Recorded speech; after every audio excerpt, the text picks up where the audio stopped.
We affirm resolve. On balance, economic sanctions are reducing the threat Russia preventing conflict against Western countries because lives outweigh all other impacts. Contention 1, oil. The Financial Times reports that Western sanctions are uniquely devastating to Russia's energy industry. Sanctions have frozen the funds of Russian oil companies, restricted foreign investment in Russian energy projects, and prohibited Western companies from supplying technologies that are necessary for Russian oil drilling production. According to the Oxford Energy Institute, without Western technology and operational expertise, Russian oil production will decline over 10% every year for the foreseeable future as currently utilized oil fields dry up. Sanctions will also prevent Russia from accessing new sources of oil. Russia recently started preparations to drill the Arctic, to offset the eventual offset of its current oil fields. According to the Wilson Center, Russia must develop these Arctic oil fields by 2020 or will not be able to maintain production levels necessary to balance its budget. However, the Russian energy industry reports that sanctions have delayed drilling the Arctic until at least 2025, a full 5 years later than Russia can manage. By reducing Russian oil production in both the short and long term, sanctions reduce Russian aggression. A study by Professor of Political Science Jeff Colgan finds that states which experience a large decline in oil income are 250% less likely to engage in conflict or aggressive behavior. Additionally, the Wall Street Journal reports that deterring Russian expansion in the Arctic is key to avoiding global competition over Arctic resources, which the Russian government insists could result in full-scale war between the US and Russia. Contention 2, Baltic invasion. According to US Navy Captain Rob Newson, Russia is currently engaged in hybrid warfare against the West in Ukraine. Hybrid warfare is defined as a combination of conventional and unconventional forces, including intelligence efforts, cyber attacks, political proxies, and insurgencies. The Geneva Center for Security Policy reports that economic sanctions should always be the first step towards countering hybrid warfare, both for their ease of implementation and effectiveness at deterring aggression. According to Chatham House, the political signal alone that sanctions send is enough to deter Russian aggression, regardless of whether sanctions even have an economic impact. That's why the EU Institute for Security Studies reports that sanctions are already preventing military adventurism in Ukraine. Without sanctions, Russia would have seized larger chunks of territory, including the entirety of Novorossiya and the cities of Mariupol and Odessa. The Carnegie Endowment for International Peace also reports that pro-Russian soldiers and weapons are being withdrawn from Ukraine right now because of sanctions. In addition, the Russian government recently offered to restructure Ukraine's debt to help stabilize Ukraine's economy. Clearly, sanctions are containing and deterring Russian hybrid warfare. But what is the cost of removing sanctions? Well, according to the Military Times, if NATO cannot contain Russian hybrid warfare in Ukraine, Putin will use similar tactics to take over the nearby Baltic states of Estonia, Latvia, and Lithuania. Unlike Ukraine, these Baltic states are members of NATO, and Article 5 of NATO's treaty declares that an attack on one member is an attack on all. According to the Hoover Institute, Article 5 is, quote, the bedrock assumption on which NATO is founded and draws strength. So in response to a Russian invasion of the Baltics, NATO will have two options. One, stand down and fail to uphold Article 5, or two, defend the Baltics in a war against Russia. If NATO stands down, Article 5 will be proven worthless and NATO's credibility will be destroyed. The Center for Eastern European Studies concludes that refusing to militarily protect the Baltics would lead to the collapse of NATO itself. This would destroy deterrence of future Russian aggression and nuclear provocation, increasing the probability that Russia invades other Western states, according to security analyst Michael Rule. For these reasons, Professor of Political Science Josh Roebner concludes that NATO will choose option 2, and a Russian invasion of the Baltics would lead to a NATO military response. This NATO-Russian standoff would, quote, easily spiral into full-scale war between the West and Russia, according to the Center for Transatlantic Relations. As Russia becomes embroiled in an unwinnable conventional war against NATO, it will use nuclear strikes to equalize the battlefield, according to the Bulletin of Atomic Scientists. For these reasons, we strongly urge an affirmative ballot. Can I see evidence? Yeah. One, that oil declines 10% every year without Western technologies. And then on the Baltic invasion, any car, like the card that says that like Russia's going to invade the Baltic regions and NATO's going to retaliate back.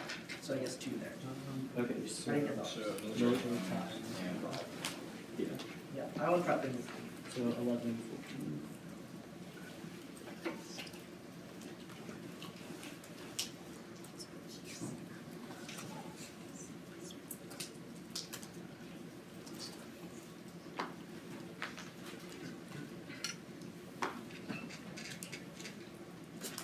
Okay, so it goes Oxford, Yeah, then Oxford. Military Times, then Oxford. Yeah. Or whatever that says that the Baltic region. Yeah. Thanks.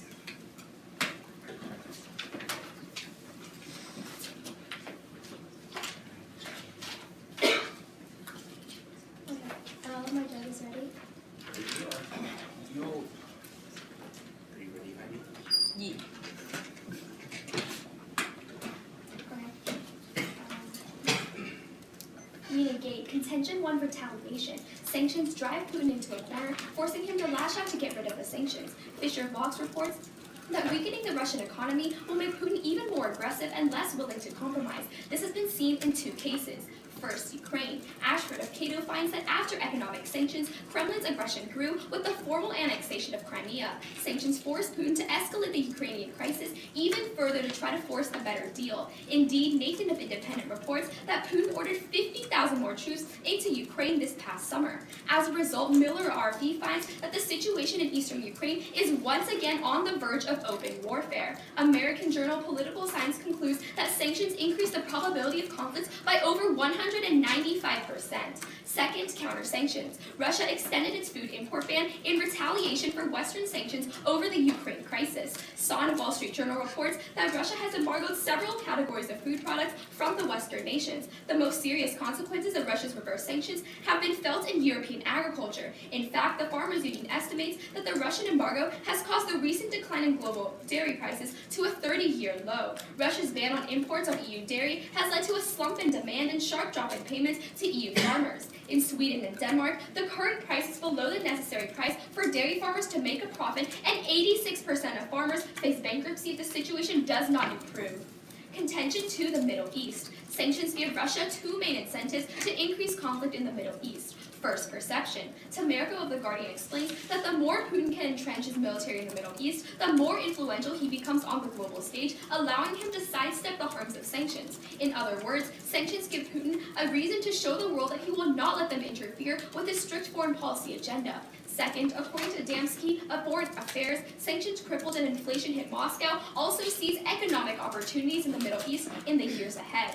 The impact is twofold. First, Iran. Foreign Policy Initiative reports that Putin has moved rapidly to strengthen a partnership between Russia and Iran to weaken U.S. influence. Sahida Middle East Eye reports that in response to sanctions, Putin has decided to sell S-300 air missiles to Iran as a result. Defense News reports that sales have begun as of November. This poses a massive threat to Western interests. The Iran nuclear deal stopped Iranian nuclear proliferation by enforcing the threat of airstrikes, which is only undermined by the sale of Russia S-300 missiles to Iran.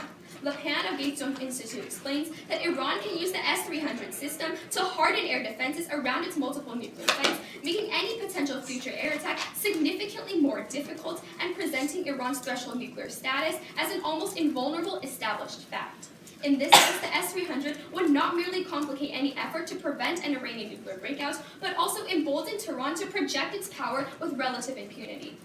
Second, Russian power projection. Cafiero of Low Foreign Policy reports that deterioration of Russia's ties with the West has fomented tensions in the Middle East. Russia is undermining the U.S.'s remaining influence in the Middle East while enhancing its own footprint in the region. Middle Eastern states are turning to Russia for weapons and nuclear energy at a time when U.S.'s traditional Middle Eastern allies have grown disillusioned with U.S. foreign policy. Recent arms and energy deals between Russia and Egypt, Jordan, Saudi Arabia, and other states have substantially increased. Earlier this year, Putin traveled to Egypt and signed an arms deal worth $3.5 billion. Russia and Jordan signed a $10 billion deal in which Moscow agreed to build the country's first nuclear power plant. The Russian decision strengthens Middle Eastern countries' negotiation positions and puts additional pressure on Western states. For all these reasons, we strongly urge a negative ballot. Thank you. Can we see that 82% of farmers will go bankrupt by these sanctions? Yeah, and also the Nathan 50,000 troop card.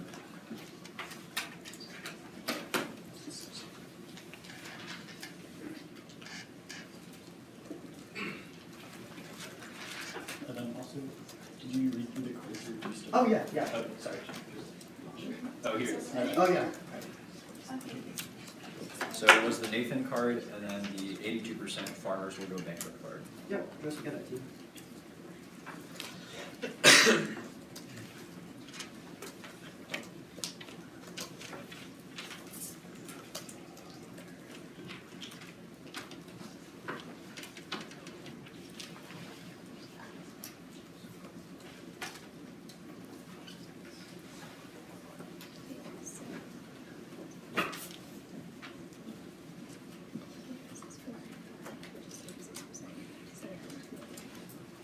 Okay, cool. When was this one written?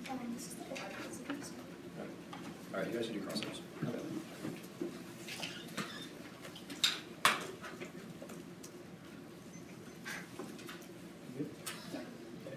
judges. Do you mind if I ask this question? Yeah. Okay, so you talk about how Russia's doing nuclear deals with Egypt and Jordan, right? Yeah. Are those countries US allies or Russian allies? So the reason why they threaten Western interests is because it throws off the stability of the Middle East. Well, but just, is Egypt and Jordan, are they pro-US or pro-Russia? Well, when they They're deal specific with it, US allies in the Middle East, correct? The US does a lot of different joint operations with both countries. So why would improving their Because- own hegemony in the region because hurt like the for US? one, giving arms to some countries would instigate like an arms race in the Middle East that throws off stability in the Middle East, Well, and that's against Western interests. Okay, but how does it hurt Western interests if the countries that they're providing these weapons for are pro-West? Because other countries in the Middle East respond to that. Well, Can I okay, have the next but, question? yeah, sure, go ahead. Okay, so you talk about oil development. Yeah. Is the Arctic the only way for Russia to expand upon its oil? We tell you specifically with the Wilson card, the Arctic is the only viable way for Russia to be able to maintain its current production levels. That's the Okay. only option they have. So how much percent of Russian oil would come from Arctic? I mean, I can bring you an empiric if, I'm not sure we have one, but it basically just says that if they can't drill in the Arctic by 2020, they won't be able to maintain their current production levels, which means they can't balance the budget. So the reason why they can't drill is because of lack of Western investment, as you say, right? No, okay, there's a lot of different ones. One is lack of Western investment, another one's lack of technology, another one's lack of expertise to use that technology. So why can't they just turn to another country to invest? Because here's the They can key use that thing, investment to develop more because technology. what I just said is why that doesn't happen. Is because, yeah, let's say they go to China. Maybe they'll get the funds. One, China doesn't have the technology Russia needs, and two, China can't provide the operational expertise that Russia needs to actually use that technology. So even if they can get the funds, they still can't drill in the Arctic. Do you mind if I ask a question now? Okay, so your card about 50,000 troops moving into Ukraine. Are they in Russian occupied areas of Ukraine, or are they in the pro-West Ukraine area? I'm not sure exactly which areas they're in. So they weren't actually moved over the front line into Ukraine. They These- were moved into Ukraine, that's what I Yeah, heard. but they were moved into the Ukraine part that is still occupied by Russia. It's not an increased advancement, it's simply increasing their reinforcements there. So how does, It's actually increased aggression because it results in more deaths Okay, by civilians as a okay, well, result of but I mean, that. okay, also on that card, the card itself says that they've only verified 9,000 troops there. No, the first sentence of the card Yeah. says it has risen to 50,000. Yeah, and it says they don't know about this. It says Ukraine has claimed 50,000 troops moved in.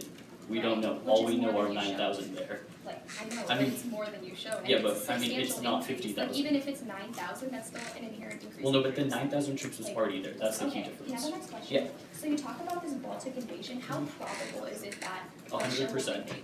We tell you 100%. that if Russia wasn't prevented from using hybrid war in Ukraine, they would use the same tactic because they see, oh, it's working in Ukraine. We're going to go use it on these nearby Baltic states because that is in their interest to recreate the Soviet Union. That's the impact of that. We tell you that since sanctions prevent Russian hybrid warfare from being effective in Ukraine, Russia can't use the same tactic. Alright, just a quick question about this card. What year was it published? All I see is Friday, September 4th. Is there a year for this? It's 2015. Okay, yes.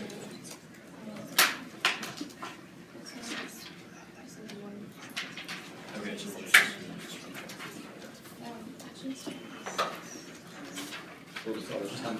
Okay, alright, yeah, so, we'll take some prep right now. Yeah.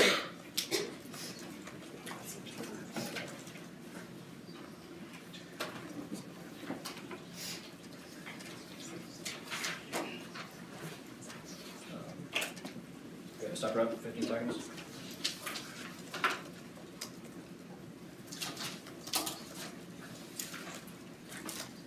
Alright, judges ready? Runners ready? Yep. We're ready. Okay. Well, let's start off with framework. Extend our definition of Western interest, which is to prioritize and protect the lives of citizens in Western countries. So lives outweigh all other impacts in this round, since life is a prerequisite to enjoying anything else. Next, look to reducing. The definition of reducing is defined by the Oxford English Dictionary as to, quote, make smaller in amount or degree. Thus, the AF's burden is not to completely eliminate the threat Russia poses. As long as the AF shows that a world without sanctions, Russia poses a greater threat to the West than in a world with sanctions, you vote AF. Now let's go into their first contention about increased Russian aggression. Several responses. One, it's completely non-unique. According to the Center for European Reform, Russia views the West as an existential threat, so it will always act aggressively against the West. Look to the fact that Russia invaded Ukraine before sanctions were in place, and it occupied Crimea before sanctions were in place. My opponents confuse cause and effect. Russian aggression caused sanctions, not the other way around. Thus, the AF world is always better than the neg world. Since Russia will be aggressive no matter which side you vote for, it's in our best interest to reduce their capabilities by having sanctions. 2. Sanctions prevent Russia from getting key Western technology necessary for arms production by limiting their access to Western companies, according to the week, reducing their military capabilities. 3. Look to their Nathan card about 50,000 troops and turn it against them. The card itself says that these 50,000 troops are actually stuck in Russia on the border, doing nothing. These 50,000 troops aren't in Ukraine. Extend the EU Institute for Security Studies card from our second contention, which said that these 50,000 troops would have invaded Ukraine and conquered all of eastern Ukraine in a world without sanctions. So the fact that they're just sitting around on the Russian border proves that sanctions are working. In a world without sanctions, these troops would be invading Ukraine and escalating the conflict. 4th, in response to their study about 195% increase in conflict, extend the Colgan study, which says that sanctions will reduce Russia's military aggression by 250% by reducing oil production, and prefer Colgan over my opponent's study because Colgan is specific to Russia. Theirs is a meta-analysis of hundreds of different countries which don't actually apply to the specific targeted sanctions leveraged against Russia's unique economy. Next, on to counter-sanctions and Europe being hurt. 1. Turn. The point of sanctions is to isolate Russia from the global economy. By adding counter-sanctions, Russia further isolates itself from the world economy and just plays into the West's hands. 2. There's no impact to this. According to the White House Council of Economic Advisors, Russian exports to the European Union constitute 13% of Russia's GDP, whereas European exports to Russia represent less than 1% of European GDP. So on balance, as this topic asks, sanctions are good because they disproportionately affect Russia. 3. According to the Swedish Defense Agency, because Russia uses counter-sanctions often as a retaliatory tool, Western companies already know how to circumvent these restrictions. And 4th, there's no link. According to the Swedish Defense Agency, Western companies are just shifting trade from Russia to other countries. There's no impact. 21 of 28 European countries have actually increased exports since sanctions came into effect. So on balance, sanctions haven't had a big impact. 5, turn this against them because counter-sanctions are good in the long term because they incentivize Western companies to shift their focus to more reliable trade partners. And also look back to our framework, which they concede in their last speech, that lives outweigh economics. So even if 76 or 80% of Danish dairy farmers go out of business, that's much preferable to a situation in which Russia causes full-scale war with either the West or Ukraine. Next, on to the Middle East. 1. There are Iran nukes impact. 6 responses. 1. It is in both the Russia and the US's interest to prevent Iran from acquiring nuclear weapons. It doesn't benefit Russia geostrategically to give Iran, an unstable actor, nuclear weapons. They never tell you why Russia benefits by doing that. 2. There's no link. US and Russian diplomats have openly agreed to ignore sanctions to focus on negotiating with Iran to prevent proliferation. So the diplomats of Russia even admit that sanctions haven't affected their impact calculus. In fact, the New York Times reports that last week a Russian ship left Iran carrying over 25,000 pounds of nuclear material. Now turn their entire contention.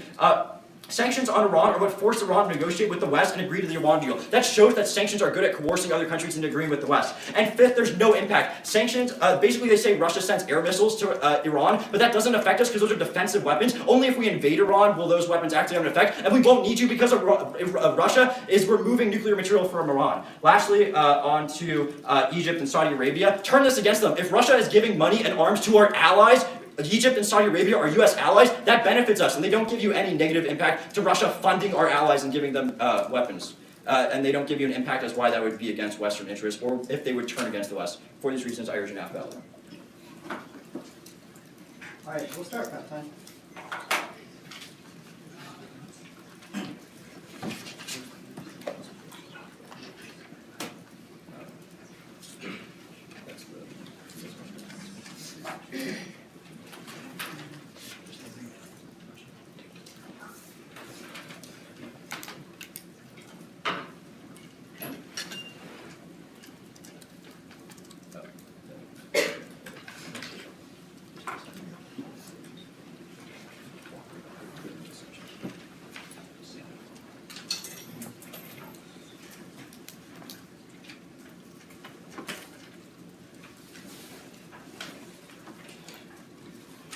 Alright, stop. I got 45 views. Yep.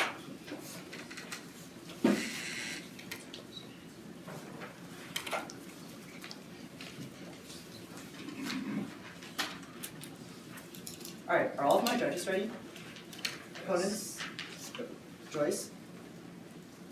Actions speak louder than words, and because sanctions are increasing the capability and the ground attacks actually happening right now, we urge you to negate. With that in mind, start on the framework. First, they talk about this two worlds framework. The resolution asks us never to compare two different worlds. They're just making this assumption. All we have to prove to you is that they're increasing the threat or the threat has stayed the same. They just make this assertion that we have to defend two worlds. Secondly, we agree that lives are very important, but specifically, we need to look to the Ukrainian lives first because sanctions were imposed specifically to counter the situation in Ukraine. That's the most pertinent issue here. With that in mind, go to their case. Their first contention talks about oil development, specifically in the Arctic. We have a lot of responses here. First, Sino-Russian cooperation enables Russia to continue its Arctic development. Tim Riley of the Oil and Gas Journal explains that Western sanctions have caused U.S. companies to pull out of the Arctic, causing China to fill the void and increasing Sino-Russian cooperation. As a result, Russia's Minister of Energy himself has declared that Russian government will resume drilling in the Arctic with no delay. Prefer this piece of evidence because it's from the Russian Minister of Energy himself, and their evidence is just from random Western journalists. Secondly, Richard Conley delinks this argument when he explains that sanctions have empirically had no effect on Russia's oil production, so there's no reduction in their threat. They don't get access to their 250% aggression card. But thirdly, you can turn this argument again, because even if you buy that sanctions halt Russia's Arctic development, this is actually a bad thing since Russia is critical to the Arctic in several areas. Riley explains that Russia's science, technology, and infrastructure benefit the Arctic in areas such as climate research and regional cooperation. And fourthly, according to Reuters, because of sanctions, Russia is actually cooperating more with Iran now to drill in the Persian Gulf, and that's only going to exacerbate their impacts. And their impact off of this oil argument is a reduction in aggression. Remember that we have to look to Ukraine first. Two key pieces of evidence. First, according to Nick Bruce of the New York Times, Ukrainian civilian deaths have doubled after sanctions. There's a clear impact, the terminal impact of this argument, whereas we're showing you Russia is getting more aggressive and killing twice as many people. Secondly, we're showing you that 50,000 troops are being deployed into the border. They misread our evidence. The title is literally saying that they're sending 50,000 troops into Ukraine. With that in mind, go to the second contention about the Baltic invasion. The main problem with this argument is it's completely infeasible. According to Pravda, it's all fantasy. Russia has a powerful nuclear deterrent, and NATO will never attack a nuclear Russia. And Russia will never launch any military action against NATO. Essentially, the concept of mutually assured destruction ensures that they'll never go to war. They say that they have an interest in going into the Baltics, but Putin is inherently a rational actor, according to Washington Post. He's never going to want to inflict a nuclear war. This is completely improbable because that devastates his own country. That's just not probable, and that doesn't factor into his decision calculus. But secondly, you can turn this argument, because even if you believe that there is a possibility of this conflict, we turn this because we show you that sanctions increase the probability of conflict by 195%. That's from our first contention. So if anything, you don't grant them or their impact, or you turn the argument against them. With that in mind, go to Rebuild on our case. On our first contention, they tell you that this is non-unique because they were already invading before sanctions. We tell you that sanctions are making Putin retaliate and uniquely increasing aggression. We show you specifically after sanctions, according to Bruce, a double in killings, and he sent 50,000 troops to the border. The second key argument here is military Keynesianism. Because Russia's economy is declining right now because of sanctions, he's increasing his budget towards military spending. In fact, this has increased by 33%, and he's built 40 new nuclear warheads. Overall, on all fronts, aggression is increasing. Next, they tell you that they don't have the technology to do so in an aft world. But understand that we saw back the terminal impact of a double in killings. If their link card was true, there would be a reduction in killings. That's clearly not happening. On our second contention, they say that Russia doesn't want to give Iran nukes. We're not talking about directly giving them nuclear weapons. They're giving them the S-300 defense system, which completely undermines the Iranian deal because it doesn't allow the U.S. to enforce the counterstrikes against nuclear proliferation. For these reasons, we urge you to negate. Can I ask first question? Yeah. Okay. How do we determine if sanctions are effective? How sanctions are effective? How do we determine if sanctions are effective? I would argue that we should look to Ukrainian aggression first. Can I have a question now? Okay, but how do we measure that? We give you a bunch of ways to measure that. No, First, how do we measure there's been how a doubling in sanctions are civilian effective? No, I'm not even asking. I'm just saying, how do we even measure whether sanctions are effective or not?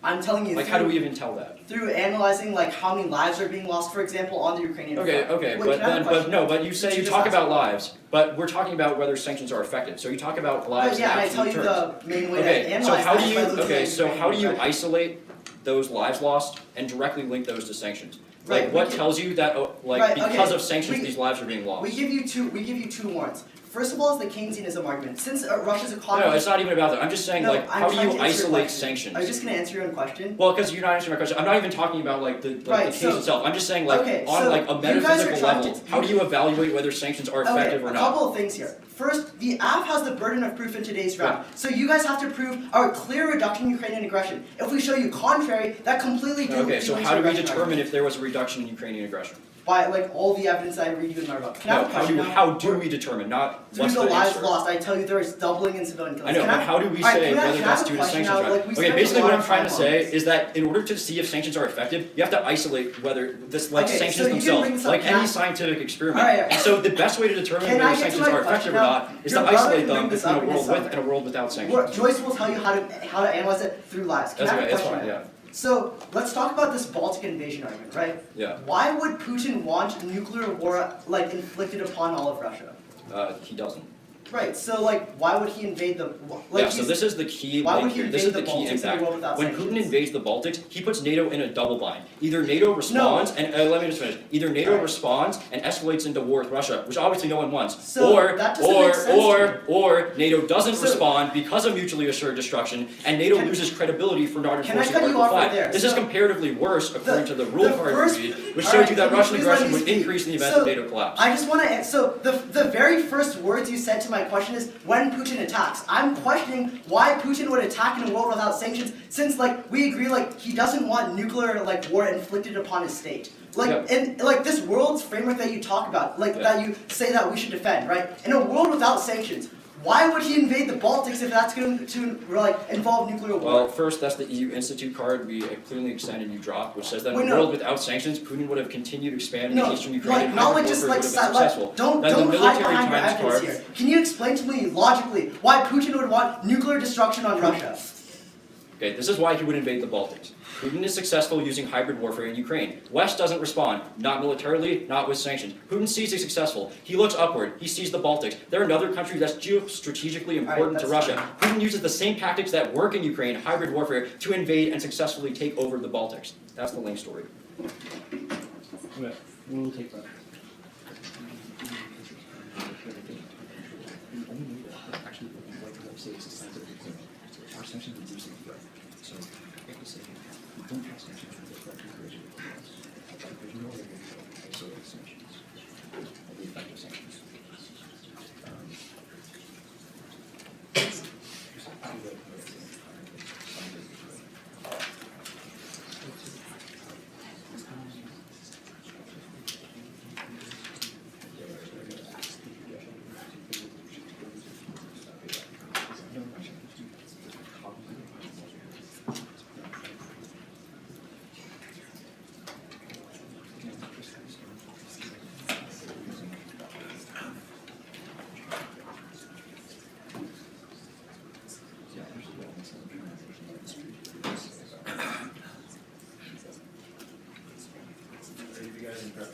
Yeah. You guys should be cross-setting each other, 'cause, like, I don't think any of us are. Oh yeah, we are. Yeah.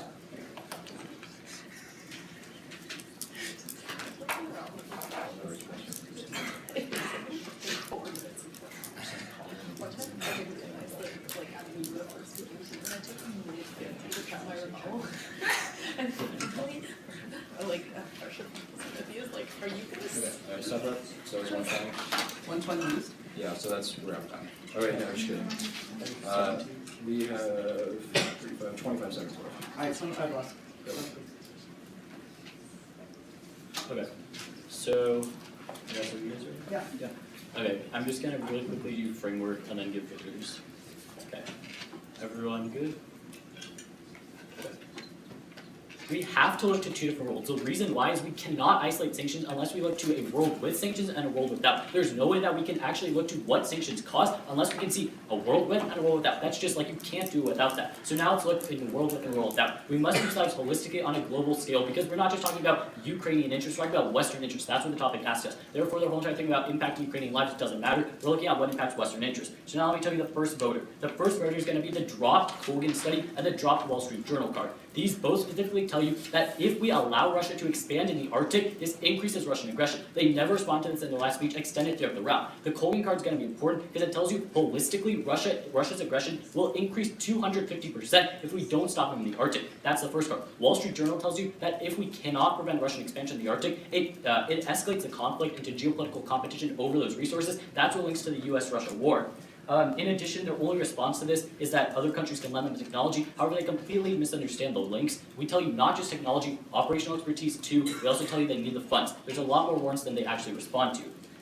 In addition, their only main offense that they have left about aggression, which is kind of the biggest issue in the round, is one that is increased likelihood of conflict by 195%. Cross-apply our Colgan study because this is actually specific to Russia. It's not just a world study. Secondly, the 50,000 troops increase. They never respond to our argument that these troops are in Russia right now. Without sanctions, turn this against them. They never respond to it. Without sanctions, these troops would be invading Ukraine. That's also going to be a really critical point. It's going to be the Drop EU Institute card they never respond to. This empirically tells us that on balance, Russian troops have been deterred from invading farther into Ukraine. That's the most important voter because right there you see we have deterred Russian aggression in both the short and long term. In addition, their last piece of office is about how casualties have increased. However, you have to still look to a world with and a world without. If Russia continued to invade into Ukraine, we can obviously assume that casualties would increase way more than in the status quo because sanctions have prevented Russia from increasing their expansion into Ukraine. That's the EU Institute card they dropped. For that reason, you should affirm.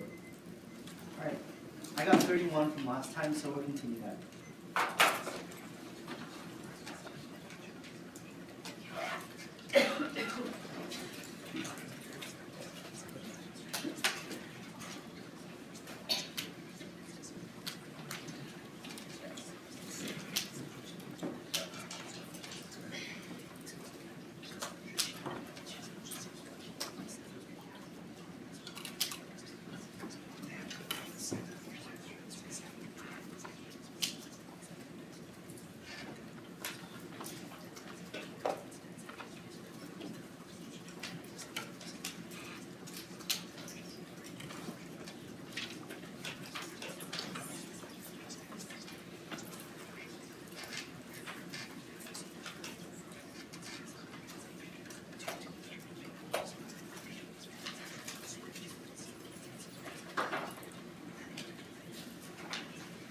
Alright, I got 1 minute. So 131 total, 29.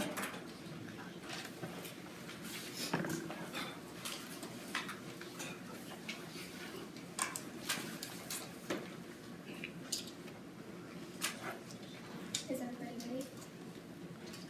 The only offense my opponents have left on their side of the flow is Baltic states and oil development. But you're not looking to these arguments for a few reasons. First, let's look to oil development. First of all, remember we tell you that the Prime Minister of Energy of Russia tells you that there's going to be no delay in oil drilling. That outweighs all of their evidence because it tells you that Russia is not going to stop getting oil. But second of all, even if you don't buy that, remember we tell you that Russia is going to cooperate with Iran in order to drill in the Persian Gulf. Insofar as they have another source of oil, they're not going to get access to their 250% impact. But next, look to their Baltic invasion. They never respond to the fact that Russia is simply not going to take over the Baltic states because of mutually assured destruction. Keeping that in mind, let's look to how you're valuing today's round. Remember why you're not looking to worlds with and worlds without. First of all, this asks us to look at a hypothetical alternative world. First of all, that doesn't exist, that's hard to weigh. And second of all, that's not what the resolution asks us. You can't put this burden on us. Keeping that in mind, let's move on to the main two reasons why you're voting for us. The first one is going to be off of aggression. They keep on telling you that we're going to limit access to military budget. However, they never respond to the key warrant of military keenism, which tells you that because Putin feels his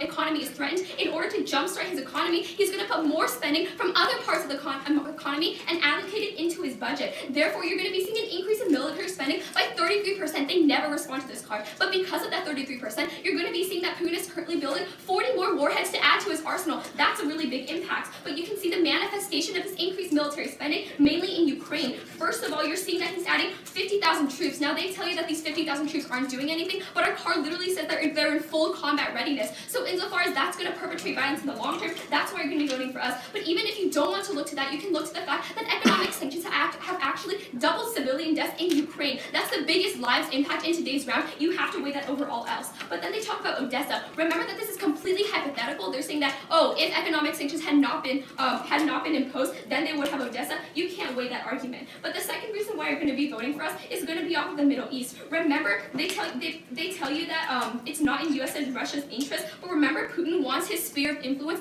at all costs. So in order to get that, he's willing to trade nuclear arms with the Middle East. He's willing to give missiles to Iran. For all these reasons, we strongly urge a negative ballot. Thank you. You guys ready for that? Yes. Okay. Guys, first question. Yeah. Where is Russia drilling in the Persian Gulf right now? I can't like give you coordinates of where in the Persian Gulf. Or like how many barrels of oil? How many barrels of oil? I can provide evidence. We didn't read that evidence, but Well, I'd like to see that. the biggest response here is that The answer's zero. Alright, the biggest response to your Arctic argument is that the Prime Minister of Energy himself of Russia says there is no So, delay in Arctic drilling. Why would the Prime That Minister deal is of pretty much Why would the Energy Minister of Russia not be at all biased about Russian oil production? What do you mean? Like, don't you think he has a vested interest in projecting to the world that Russia is good at drilling oil? Like, that's his literal job. Right, Like, no. if he admitted that yes, sanctions are effective, then he'd lose his job and he'd probably be in jail right now. So, alright, so let's talk about this, right? Like, so, why should we trust him over like analysts who've like actually looked at the numbers and Right, so told like, us that how this is can not an happening? analyst predict like, oh, they're probably going to be stopped until 2025? That's just like absurd for an analyst to make this assumption, like this prediction, right?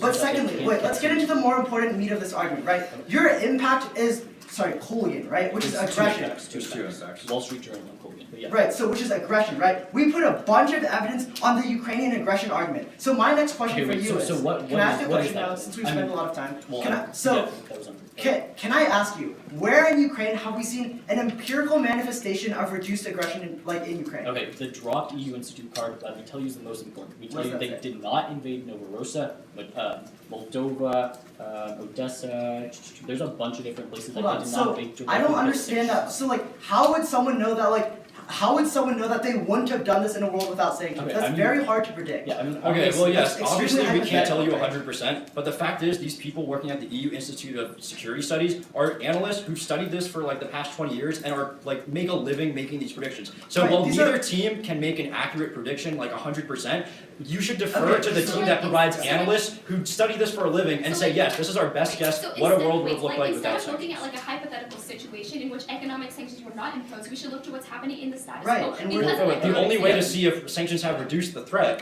is to And- see what the threat would have been without sanctions. Okay, so let's talk about this, right? You guys are saying, you guys are arguing that there's a reduction in the threat. If we read evidence that disproves that there's reduced aggression, that means you default No, on faith. we're There's saying, no no, the offense. topic says sanctions have reduced aggression. It doesn't say, in the time like since the topic sanctions have been says that. implemented, Russian aggression has been reduced. No, it says sanctions Right, reduce Russian and aggression. So we what that also means, counter with that what that means Putin is is stepping that, up attacks in the Donbas region as well. We read a bunch of evidence on Ukraine that you never respond to. That Wait, the they're Donbas increasing their region? spending by The Donbas 33%, region. which increases their capability to take 2 times more lives and sending Okay, in 50,000 when more did troops into Putin Ukraine. occupy the Donbas region? I can't give It was you Before Before sanctions were implemented. Wait, no, What have no, those so I can troops give you our done evidence. since? Our evidence is specifically, after sanctions, they're increasing their aggression in the Donbas region. Yeah, What but does that that's mean? already part. Like, I mean, that they already disproves, like, occupy it. What does that that mean? disproves aggression, which you can bring up in the comment. Alright, we'll take the last 25 seconds for that.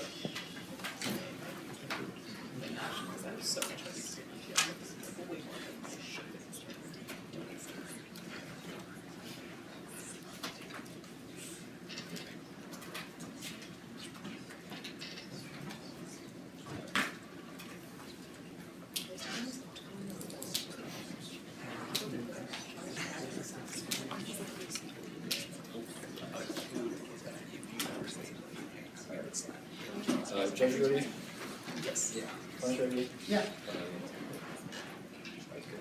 Judge, this round is a science experiment. Our hypothesis as the AF is that sanctions have reduced the threat Russia poses to the West. Like any good science experiment, we must isolate sanctions to determine their impacts, to determine if this is the variable that's affecting what we see in the world. They just say this is abusive, but it's clearly the only way to determine whether sanctions have actually reduced the threat. We should look at a policy path in which we either choose sanctions or we don't, and determine what the threat Russia poses to us is in each of these scenarios. That's the only way to evaluate the impacts of sanctions. So now let's say why vote AF. Oil. They completely dropped the links and the impacts of this. Sanctions reduce Russia's oil oil production extend the Oxford Energy Institute card so that without Western technology and expertise, Russian oil output will decline 10% every year, which they cold concede. And their lone response is that other countries will help Russia, but the Oxford Energy Card Institute later in the report also specifically tells us that these countries that they're talking about don't have the right technology or even the expertise to operate drilling technology and can't help Russia. My partner made this response in his previous speech, and the fact that China hasn't helped Russia in the past 3 years, even though sanctions have been occurring, proves that China's not going to help Russia. The impact of this is the Coghlan study, which they clean drop, which says that decreasing Russian oil production will decrease Russian aggression on whole 250%. Insofar as the topic asks whether sanctions reduce the threat Russia poses, you vote aft there, clearly.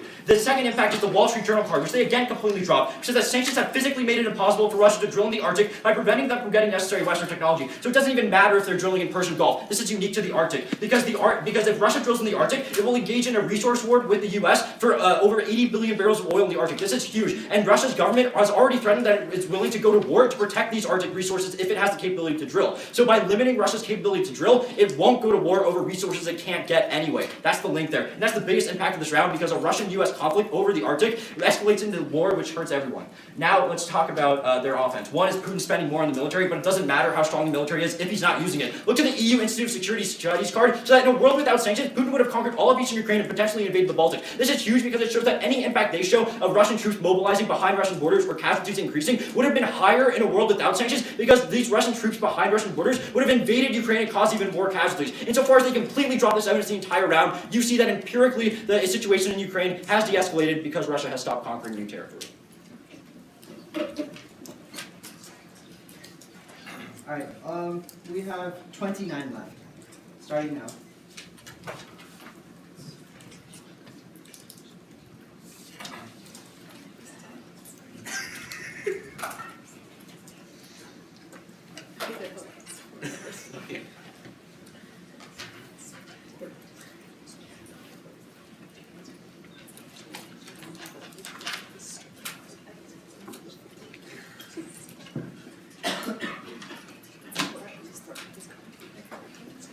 Alright, stop.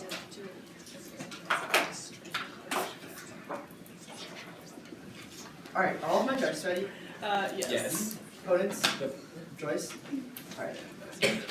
Let's begin by shutting down their offense. Their main piece is oil. A lot of responses that they extend through in here. First is Connolly from Rebuttal, who explains that empirically there's been no change in oil production from Russia after sanctions were imposed. They never respond to this, and they never get any access to this 250% increase in aggression. Empirically, they're not getting any more or less oil. That completely delinks the argument. Secondly, we tell you that their Sino-Russian cooperation enables to go back into the Arctic without delay, so that empirically delinks the argument once again. And thirdly, they're just substituting the Arctic by going into the Persian Gulf. There's the two other voting issues is first aggression. Their only piece of offense here is like they would have conquered parts of eastern Ukraine in a world without sanctions. This is extremely hypothetical. Prefer our one about military Keynesianism. Because sanctions impose economic harm on Russia, they try to jumpstart their economy by spending more on the military. We corroborate this empirically with a 33% increase in military spending. This is materialized in two ways. First, there's been 2 times the amount of civilians killed in Ukraine. This is a very easy place to vote for us because clearly the conflict is escalating. Secondly, they're sending 50,000 more troops into Ukraine, and once again showing that conflict is escalating. And thirdly, they're building 40 more nuclear warheads, and that's a reason to vote for us because aggression on all fronts is increasing.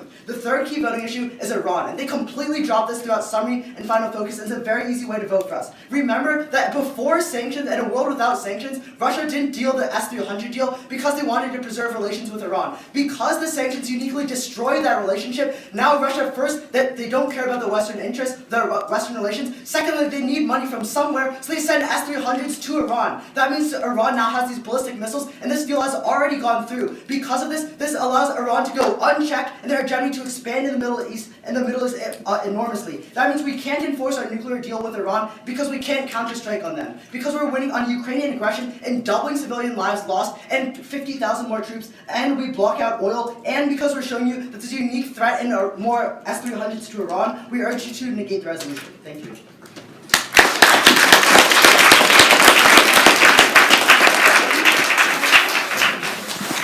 I would like to see the 250% and the 195%, please. Okay, and then your... Y'all can just chill, by the way. Yeah, this it's might gonna be a take while. little bit. Your EU security and cooperation cards on Russia just invading the shit out of the Baltics. Can I see your Iran S-300 Yeah, that yeah, too. So, okay, yeah, so. It's final round, we're gonna yeah. see probably almost everything. Yeah. Also, the note, I'm gonna write these down. Yeah. This explosion that did one. Here, let's just all write it down on one piece of paper. Is that way? Yeah, okay, I'm in pink. Okay. I'll be in orange. Wait, no, orange you can't be. I'll be white. No, we're just writing on. I'm red. Oh, my ink's black. Is it okay if I just like pull up evidence for one judge? Oh, absolutely. Yeah. No, you need to do No, all three you ones. all We at the each same get a time. third of the screen. You have to pay for the split view app, and we want to see all these cards at the same time. Yeah. You drop the round. Whoever can fit more cards on their screen wins. So 250 was. Hogan. Yeah. So just Hogan or the Institute. I also wrote in highlighter, so.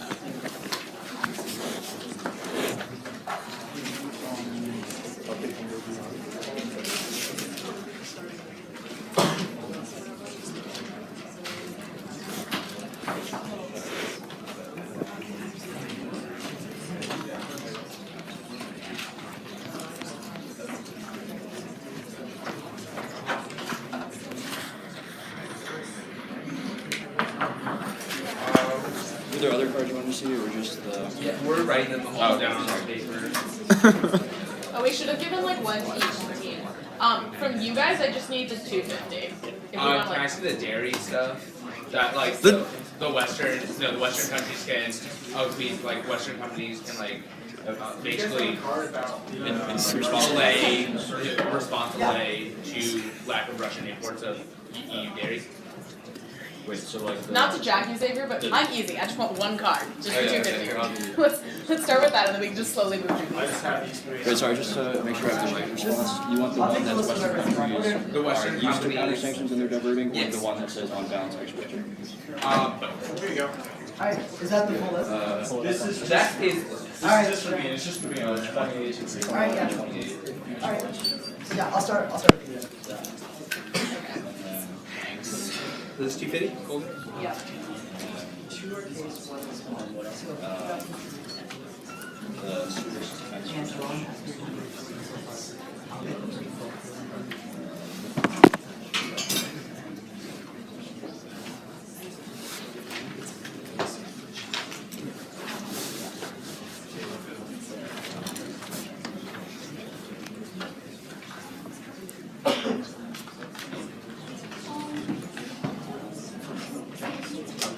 From you guys, Yeah. the paper cups. These are the counter sanctions. Are you waiting for ballots? Oh, okay. You're just hanging. Okay. You guys made the claim. We're doing a lot of evidence. Any more cards on you? Okay, Yeah, so like selling S200 through on. Yeah, Okay, cool. yeah. Okay.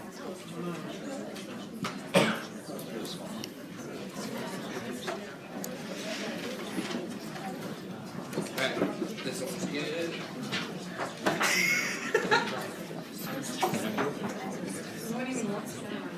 Who are the Warriors playing?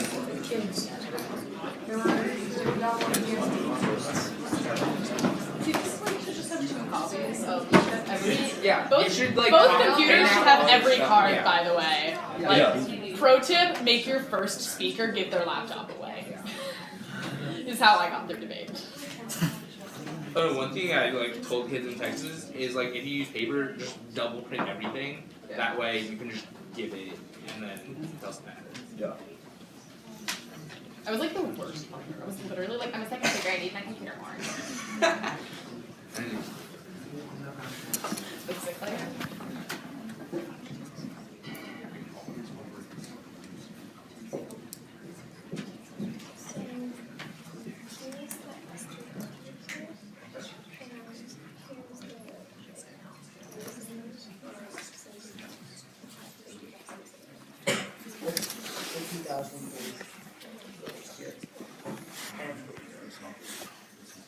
Here is prison ball. So those are all. Oh, she's so Alright, and this is the last one, Persian Gulf. What? Can I see the 150? 195? The whole army,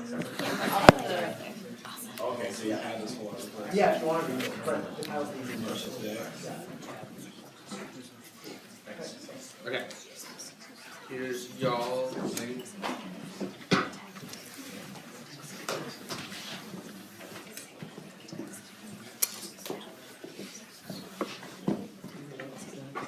Okay. So 195. Yeah, she has. Persian Gulf. Yeah. Can I see that Production Persian Gulf, changes. Yeah. Persian Gulf. Persian Gulf is on here for both. This in the middle. Okay, yeah, I have a like. Yeah, I mean, the clear space is just Okay. I really like it when people highlight like the Yeah. headline. It's one of my favorite things to do. You go like, where's the quote? And I'm like, it's there. Anything else? Yeah. Alright, I'll just let You you. wrote no change. What was the no change in production? Oh, no change in oil Oh, production. Conley, yep. I got that.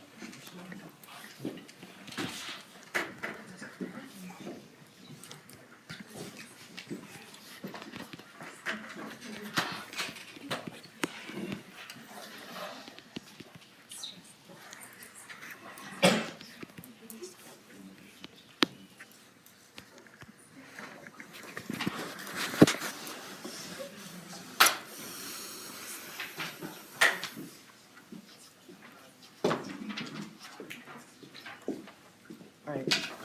Just the middle card. Awesome.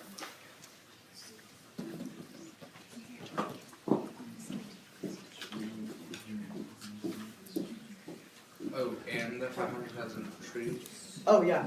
Joyce, 500,000.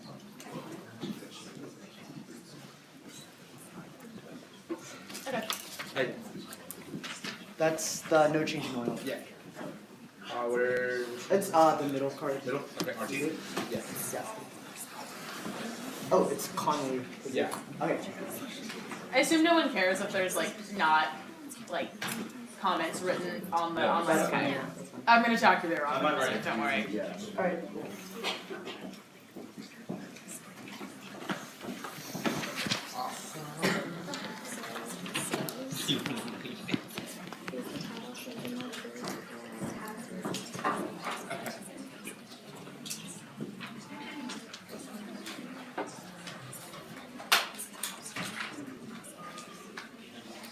Okay, awesome. Yeah. Anything else from Harker? I I got none. Alright. Thank you. You want?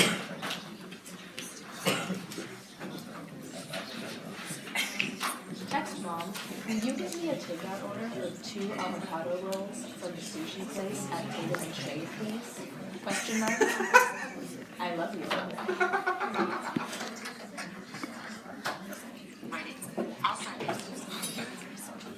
I changed Siri to I use Siri just like honestly. Let's submit our ballots. You submitted your ballot already? Yeah, I have. I mean, I just waited what I could wait before I had those cards, and then I had like this much to do. Yeah. It's also just a coin. That's a good way to do it. Okay. Yeah, there's like nothing on your ballot. It's all gonna be good. That's awesome. Oh, you get to disclose. Okay. Once you submit it. Oh, boy. All the pressure's on. Are you guys excited? Yeah. The two. This is like the most petty power trip I've ever been on. Yes. I like the one kid who laughed. You can have power trips. Your power trips are just you being a jerk. Sometimes he gives like ridiculous. I would give really like hardcore like critiques and then just not tell anything. You can look online later. I'm almost done.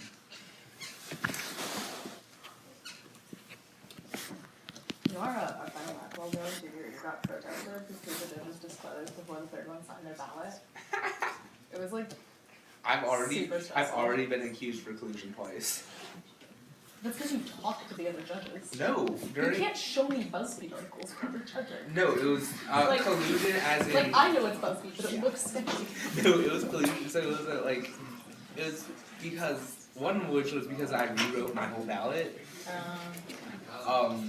The other time, and then Brittany got really mad at me because it was against Alex Whitfield. Because I went to state for teams now. And the other time was against Horizon. You guys wanna know who won? Yes. Alright, I'll disclose. It is a 2-to-1 ballot for the con.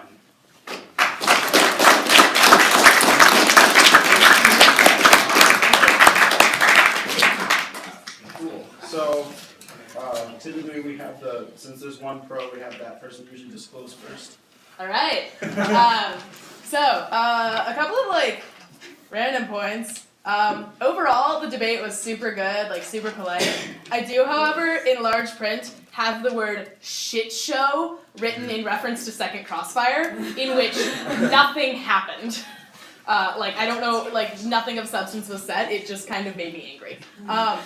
So, I voted for the pro because, mostly on oil, that, like, the card that you show about the 250% doesn't really, like, you make it out to seem like it says losing oil is going to, like, make Russia less aggressive, but what the card actually says is just that, like, petrostates are more likely to be aggressive, and, like, even if Russia can't access their Arctic, like, drilling, they're still totally a petrostate, so I don't buy that card. But I do buy the idea that if we can keep Russia out of the Arctic, we're going to have less conflict in the Arctic, because there's, like, a lot of territorial disputes between Russia and Alaska and the United States. So, like, I buy that. I think that, like, we're reducing Russia's threat to, like, take oil that we otherwise would drill and take, so, like, I think that's a fine argument. I buy your framework about, like, weighing global lives, because we're talking about Western interests, although you guys had a really interesting, like, warrant for, like, looking at Ukrainian lives specifically. I also buy the argument about, like, the 50,000 troops otherwise would have invaded, and then, like, Odessa and Moldova. There was this weird moment where you guys were, like, arguing about, like, Novorossiya and Donbass, and those are, like, the same region. Like, the Donbass region of Ukraine declared independence and became Novorossiya. So, like, should clarify that. So, basically, what it came down to is that on the neg, I saw, like, military spending is increasing, but on the con, I was saying like, he's not, like, Putin isn't invading where he otherwise would be. And you say, like, oh, we can't weigh hypotheticals, but, like, to me, that's how we weigh things, right? Like, if I have a friend who's, like, has no idea what's going on for a test, like, he hasn't showed up to class for the entire, like, section of the test, and I'm like, yo, dude, like, I'm gonna make you study, and I, like, pull him in and tutor him and teach him the whole, like, material, and then he passes, like, it's clear that he passed when he otherwise would not have. And you can't say, like, oh, well, that's a hypothetical, you don't know how he would have done if he just hadn't studied. Because, like, when you use sort of logic, you can analyze things that would have happened. And we don't know for 100% certainty, but, like, when Putin is saying, I'm gonna invade, like, the Donbass region, and then we're like, no, sanctions, and he goes, okay, I won't, like, that, to me, seems like a pretty clear cause and effect. Even if, you know, you can't know it for certain, but that's how we analyze, like, why things happened. So basically, I bought their arguments about preventing invasions, and about preventing oil conflicts, and that's why I voted for the F. So I went neg. So literally the only two things that were really left on the flow was between oil and retaliation. And so I totally bought Keynesian military spending. And so you guys talk about how, like, so first of all, you throw this block as basically, like, the Russian aggressions, like, caused the sanctions, but that doesn't really mean that retaliation in itself doesn't stand as an argument. But even then, like, when you're talking about, so you try and turn it saying, like, the troops are just stuck at the border, but even at that point where they were sent to the border, they still pose threat to Western interests. Regardless of whether they're just stuck there or not, even if they are just stuck there, if Putin's like, oh, you know what, fuck it, let's go invade, they're right there. They pose perhaps the most imminent threat to Ukraine and Western interests, regardless of if they're, like, dithering there or they return. Like, the fact that their proximity is so close to Russia is so close to Ukraine, like presets an imminent threat by Russian troops, and so I don't really buy that turn. And then so, like, at that point where we're seeing like Putin still like going balls to the walls with his spending, there seems to be an argument just like pushing through, saying like Russia, even with these sanctions, is still posing a large threat to Western interests, i.e., the only like real like human life weighing that ever actually happened in this round was Ukraine, and so it's like Russia is still posing a large ass threat to Ukraine, and so they get a lot of offense off of that. And then on the oil point, so you talk about Wall Street Journal, how they like no longer have like exploration abilities for like the Arctic, but like at the point where they're saying, well, Russia is still producing the same amount of oil as they were previously. The oil ministry itself is like saying we are still going to do these new explorations. There seems to be some tinge towards the side that like even if Russia's low on cash, they're still going to do these things. And so in their Conley card, they literally say like Russia's building like these oil rigs to like do new explorations for oil. So at that point, like oil revenues are still coming in for Russia, and like I sort of don't really buy like Sino-Russian cooperation as like a real threat. But when you're talking about like, so like when you're talking about your Colgan card, and it's like, as you said, like this 250%, like it wasn't really like the way the card reads is just saying petrostates are just innately more aggressive, and so I feel like that sort of predates any like form of sanctions. So like Russia still has access to this oil. So pre or post sanctions, Russia is still a highly aggressive state, and when they're saying like Russia's like killed like double the number of Ukrainians as previously, they're literally just showing me even more that like your Colgan card is like just in the theory of like petrostates as a whole. But when they're saying like Russia is still like killing people like left and right, it just gives me more reason to like believe the idea that Russia overall has not been hindered in its vicious and aggressive acts against like Western interests in places like Ukraine. Can I jump in? There's more I forgot to say. Oh my god. I just like to hear myself talk. I just feel like I should do like your case of service. So like the reason I just wanted to talk about really quickly Iran and the Persian Gulf.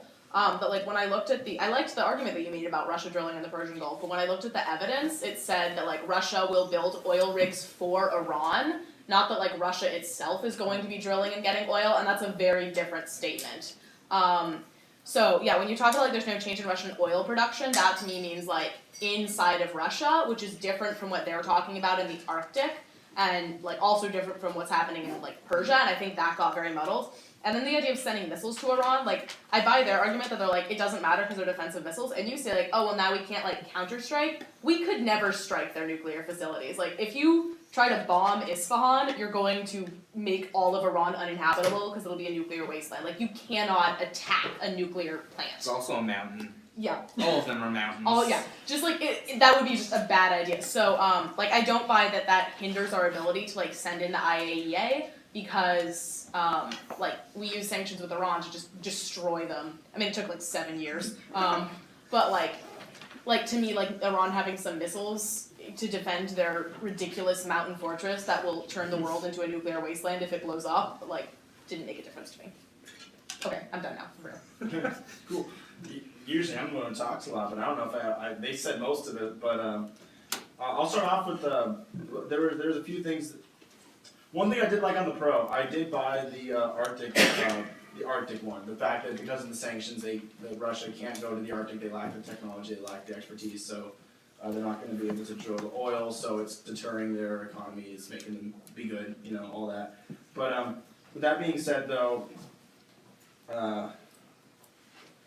I really think that the Khan did a really good job talking about the 50,000 troops being sent to Ukraine. Actually, on the article, I googled it too to see more information. It's actually more than 50,000 troops to my surprise. But the 50,000 troops, like he said, it's like having a gun pointed at your face. Like that is definitely a threat, even though they're still within Russia or annexed Crimea. That is definitely a huge threat, and so it can be taken that way. And also, they talk about how there's an increase in military spending. And while the pro talks about that it's not really a guarantee of anything, I think the two together is what makes it solid. If it was one or the other, it maybe wouldn't have weighed so much. But we have 50,000 troops and we're increasing the spending dramatically. I think it's logical to say that they're probably, a dangerous threat. I like, in the beginning, on the con, I really wish you guys blew this one up more, but you did. I really wish you guys mentioned the whole damage that these sanctions were doing to the European Union, because I've doing this all day. I've been hearing all sorts of different facts, but 86% of farmers facing bankruptcy. That's pretty heavy. I've been hearing arguments like 1% of the GDP went down. Like, what do you do? Who cares about that? But 86% of farmers are important, and that's a big deal. That's food. We need food.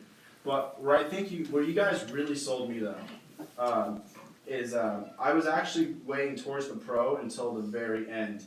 The last 10 seconds of that rebuttal was great, because when you mentioned how Russia sold the S-300 AA gun, anti-air missile system, to Iran, and now Iran is like armed and has these nukes and no one's going to stop them, and this never would have happened if it were for the sanctions, that right there outweighed your guys' World War III nuke scenario, because yours is hypothetical, which is fine because we're in the realm of fiat, but this actually happened, and with the pro side, we could have World War III, we could have all these nukes go off, but on their side, Iran's already getting the nukes and they're already able to defend it, so I see that this is more likely to happen sooner, and we can get the same outcome with that because of the tensions. We can get World War III right out of there as well.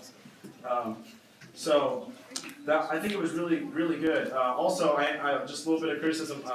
Go easy on the cross-X. I know it's really hard to find the right amount of aggression, but it was a little much at first. I was kind of just wow, watching it.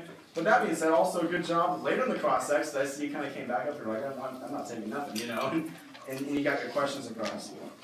But your guys' structure is both really good, but I do feel like there were some dropped arguments in the very beginning of the debate, and you guys both dropped quite a few arguments, but overall it's really good, and to avoid a World War III, it seemed a little bit more realistic than the one you had, because there's already, part of it's already taking place, where the other one's really hypothetical. I went with the Iran one, because I totally see Iran possibly going into World War III more than Russia would.